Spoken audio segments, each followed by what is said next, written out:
पुराने वक्तों की बात है। एक बस्ती के किनारे एक खस्ता हाल झोंपड़ी में रहने वाला गरीब आदमी आबाद था। उसका नाम किसी को मालूम न था। लोग उसे बस फकीर कहकर पुकारते थे। न उसके पास जमीन थी, न साजो सामान, और न ही कोई बीवी बच्चा, लेकिन उसका दिल बहुत साफ था। दिन भर जंगल से लकड़ियां काट कर लाता, बस्ती के लोगों को बेचकर शाम को रोटी का इंतजाम कर लेता। दुनिया ने उसे कभी अहमियत न दी, लेकिन वो हर एक के साथ मुस्कुराकर पेश आता। उस फकीर की एक खास बात यह थी कि वह किसी से शिकायत न करता था, न गरीबी की, न भूख की, न तन्हाई की। अक्सर लोग उससे पूछते, तुम हमेशा खुश क्यों नजर आते हो? वो हंसते हुए जवाब देता, मेरे रब ने मुझे वो कुछ दिया है जो तुम्हें दिखाई नहीं देता, सब्र, सुकून और कनात। ये अल्फाज अक्सर लोगों को अजीब लगते, क्योंकि उनकी नजर में खुशी सिर्फ माल और दौलत में थी। उसकी झोंपड़ी में न चिराग था, न बिस्तर, टूटी फूटी चीजें थी, लेकिन उसकी आंखों में एक अजब रोशनी थी। लोग कभी कभी मदद देते तो वो मुस्कुरा कर कहता, जज़ाक अल्लाह, मगर मुझ पर अल्लाह की काफी मेहरबानी है।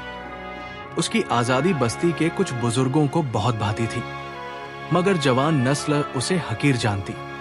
बस्ती में अमीर लोग भी थे जो बड़े महलों में रहते, कीमती घोड़े रखते और गुरूर से चलते। वे फकीर पर हंसते, इसे देखो गरीब है और फिर भी रब का शुक्र अदा करता है। लेकिन किसी को मालूम न था कि उस फकीर का दिल कई बादशाहों के दिलों से ज्यादा मुतमिन है। एक दिन बस्ती पर एक बड़ी आफत आ पड़ी। कई दिनों तक बारिश न हुई, खेत सूख गए, जानवर मरने लगे और खत फैल गया।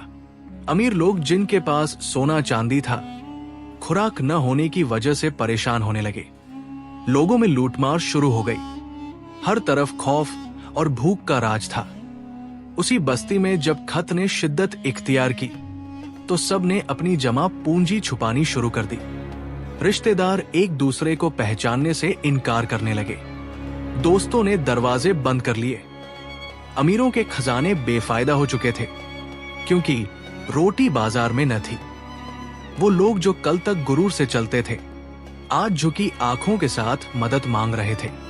फकीर का मामूल ये था कि सुबह सवेरे उठता, वुजू करता, नमाज पढ़ता और फिर लकड़ियां काटने निकल जाता। रास्ते में दरख्तों से बातें करता, परिंदों की आवाजें सुनता और रब का शुक्र अदा करता। वो कहता, ये सब मेरे लिए नेमतें हैं, मैं कैसे नाशुक्री करूं? उसके ये अल्फाज सुनकर कई लोग उसे दीवाना समझते। एक दिन एक अमीर आदमी उस फकीर के पास आया जो कल तक उसे हिकारत से देखता था। उसने कहा, ऐ फकीर, मेरे बच्चे भूखे मर रहे हैं, मेरे पास सोना है मगर रोटी नहीं, क्या तू मदद कर सकता है? फकीर ने मुस्कुराकर उसे अपनी आखिरी रोटी दे दी और कहा, जिसने मुझे दिया वो तुझे भी देगा। वो मंजर बस्ती के कई लोगों ने देखा। कुछ की आंखें नम हो गई। पहली बार उन्हें एहसास हुआ कि असली दौलत दौलत नहीं बल्कि दिल की वुसअत, रब पर यकीन और दूसरों के लिए जीने का जज्बा है। खत के दिनों में बादशाह अपने दरबारियों के साथ उस इलाके का मुआयना करने निकला ताकि अपनी रियाया की हालत देख सके। वो बस्तियों से गुजरता हुआ उस खस्ता हाल बस्ती तक पहुंचा जहां फकीर रहता था।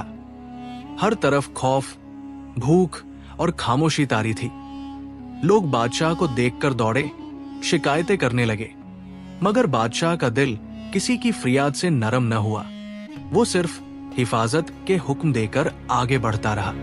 जब वो बस्ती के कोने में मौजूद फकीर की झोंपड़ी के पास पहुंचा तो उसने देखा कि वहां कुछ बच्चे बैठे हैं जो भूख के बावजूद मुस्कुरा रहे हैं। फकीर उन्हें पानी पिला रहा था और कोई दुआ पढ़ रहा था। बादशाह हैरान हुआ कि पूरे इलाके में सिर्फ यही जगह है जहां कुछ सुकून दिखाई दे रहा है। बादशाह ने फकीर से पूछा, तू कौन है और ये बच्चे यहाँ खुश क्यों हैं? फकीर ने अदब से कहा, मैं एक गुनहगार बंदा हूँ और ये बच्चे वो हैं जिनके पेट खाली है मगर दिल भरा हुआ है। हम रब के शुक्रगुजार हैं कि उसने हमें अब तक जिंदा रखा है। बादशाह की आंखों में पहली बार नरमी झलकी। दरअसल बादशाह पहली बार किसी ऐसे शख्स से मिला था जो ना मांग रहा था, ना फरियाद कर रहा था, बल्कि कनात और शुक्र के कलिमात अदा कर रहा था। उसने फकीर के तौर-अमल को परखने का फैसला किया। उसने अपने वजीर से कहा, यह शख्स मुख्तलिफ है, इसे आजमाना होगा। बादशाह ने फकीर से कहा, मैं चाहूं तो तुझे अपना मुशीर बना लूं, महल अता कर दूं, खजाने दे दूं, सिर्फ मुझे ये बता कि तू हमेशा मुतमिन कैसे रहता है। फकीर ने कहा, ऐ बादशाह, मुतमिन वही होता है जो ये जान ले कि जो मेरे पास है वही मेरे हक में बेहतर है। बादशाह सुनकर खामोश हो गया। बादशाह ने फकीर की सच्चाई को आजमाने के लिए उसे महल आने की दावत दी। फकीर ने इनकार नहीं किया, बल्कि कहा, अगर ये भी रब का हुक्म है तो मैं हाजिर हूं। अगले दिन फकीर को महल लाया गया। वहां उसे शाही लिबास पहनाया गया, नरम बिस्तर दिए गए और लजीज खाने पेश किए गए। फकीर ने किसी चीज को हाथ तक नहीं लगाया। उसने शुक्रिया अदा किया, मगर कहा, मेरा दिल इन चीजों का आदी नहीं, मेरा दिल सादगी में सुकून पाता है। बादशाह हैरान हुआ, क्योंकि अक्सर लोग शाही जिंदगी को कबूल करने में देर नहीं लगाते। वजीर ने कहा, शायद ये अदाकारी है, वक्त के साथ सब बदल जाते हैं। बादशाह ने एक दिन फकीर को अलग बुलाया और एक बड़ी पेशकश की, मेरे खजाने का एक हिस्सा तेरा हो सकता है अगर तू मेरे लिए अपनी दुआओं का इस्तेमाल करे। फकीर मुस्कराया और कहा, मेरी दुआएं बिकाऊ नहीं, वो हर उसके लिए है जो रब की तरफ रुजू करता है। इस जवाब से बादशाह और ज्यादा हैरान हुआ। उसने फकीर को कई बार अलग अलग लालच दिए, मगर फकीर हर बार यही कहता, मेरे मालिक ने मुझे आजाद पैदा किया है और मैं किसी दुनियावी चीज के बदले अपनी आजादी का सौदा नहीं कर सकता। बादशाह अब उसके दिल की गहराई को महसूस करने लगा था। खिरकार बादशाह ने उसे कैद करने की धमकी दी ताकि देखे कि क्या डर उसे बदल सकता है। फकीर ने कहा, जिसने मुझे भूख में सुकून दिया वो कैद में भी मुझे तन्हा नहीं छोड़ेगा। ये अल्फाज बादशाह के दिल में तीर बनकर उतर गए। जब बस्ती वालों को मालूम हुआ कि बादशाह ने फकीर की बात मानी है तो सब लोग हैरान रह गए। वही फकीर जिसे कल तक कोई सलाम भी न करता था, आज बस्ती की उम्मीद बन गया था। लोगों ने उसे घेर लिया, दुआएं दी और उससे सबक लेना शुरू किया। फकीर ने कभी फख्र न किया। उसने कहा, मैं कुछ नहीं, जो कुछ हुआ वो रब की मेहरबानी से हुआ। मैं तो एक जरिया था, जैसे पानी बहता है मगर सैराब करने वाला असल में बादल होता है। उसकी ये बातें लोगों के दिलों को छू गई। बस्ती में दोबारा सब्जा उगाया, बारिशें हुई, खेत भरे और लोग खुशहाल होने लगे। मगर सबसे बड़ी तब्दीली ये थी कि लोगों के दिल बदल गए थे। उन्होंने सीखा कि असल ताकत दौलत में नहीं, शुक्र, सब्र और कुर्बानी में है। अब जब कोई मुसीबत आती, लोग फकीर के पास आते, मगर माल मांगने नहीं, दुआ और नसीहत मांगने। फकीर उन्हें रब से जुड़ने की तलकीन करता और कहता, अगर रब तुम्हारे साथ हो तो तुम्हें किसी और सहारे की जरूरत नहीं। एक दिन बस्ती के बच्चे खेलते हुए कहने लगे, हम भी बड़े होकर फकीर बनेंगे। ये सुनकर लोग मुस्कुरा दिए, क्योंकि वो जान चुके थे कि फकीर होना मतलब नादार होना नहीं, बल्कि रब की रजा में राजी रहना है। कई बरस गुजर गए, फकीर बूढ़ा हो गया, उसकी कमर झुक गई, मगर चेहरे पर वही नूर बाकी था। एक दिन वो बस्ती के बीच में बैठा सबको नसीहत कर रहा था कि अचानक खामोश हो गया। उसने आसमान की तरफ देखा, आंखें बंद की और एक गहरा सांस लिया। लोगों ने महसूस किया कि जैसे उसके चेहरे पर एक खास रोशनी फैल गई है। वो बिल्कुल खामोश हो गया। कुछ देर बाद सबको एहसास हुआ कि फकीर इस दुनिया से रुखसत हो चुका है, सुकून और मुस्कान के साथ। पूरा गांव उसे दफनाने के लिए जमा हुआ।